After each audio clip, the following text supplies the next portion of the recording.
Psalm 144। खुदावन मेरी चट्टान मुबारक हो, जो मेरे हाथों को जंग करना और मेरी उंगलियों को लड़ना सिखाता है। वो मुझ पर शफकत करने वाला और मेरा कला है, और मेरा ऊंचा बुर्ज और मेरा छुड़ाने वाला। वो मेरी सिपर और मेरी पनाहगाह है, जो मेरे लोगों को मेरे ताबे करता है।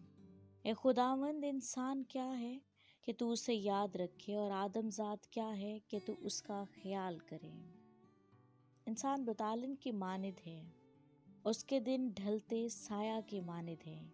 ए खुदावंद, आसमानों को झुका कर उतरा, पहाड़ों को छू तो उनसे धुआं उठेगा।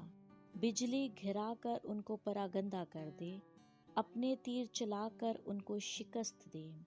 ऊपर से हाथ बढ़ा, मुझे रहाई दे, बड़े सलाब यानी परदेसियों के हाथ से छुड़ा, जिनके मुंह से बतालत निकलती रहती है और जिनका दहना हाथ झूठ का दहना हाथ है। ए खुदा, मैं तेरे लिए नया गीत गाऊंगा, दस्तार वाली बरबत में मैं तेरी मदा सराई करूंगा। वही बादशाहों को निजात बख्शता है और अपने बंदा दाऊद को मोहलिक तलवार से बचाता है।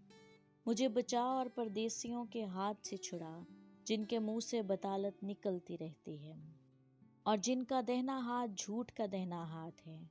जब मेरे बेटे जवानी में कदावर पौधों के मानिद हों, और मेरी बेटियां महल के कोने के लिए तराशे हुए पत्थर के मानिद हों। जब मेरे खित्ते भरे हों, जिनसे हर किस्म के जिन्स मिल सके, और मेरी भेड़ बकरियां मेरे कूचों में हजारों और लाखों बच्चे दें। जब मेरे बैल खूब लदे हों, जब ना रखना हो ना खरूज, और ना मेरे कूचों में वलवला हो। मुबारक है वो कौम जिसका ये हाल है, मुबारक है वो कौम जिसका खुदा खुदावंद है। आमीन।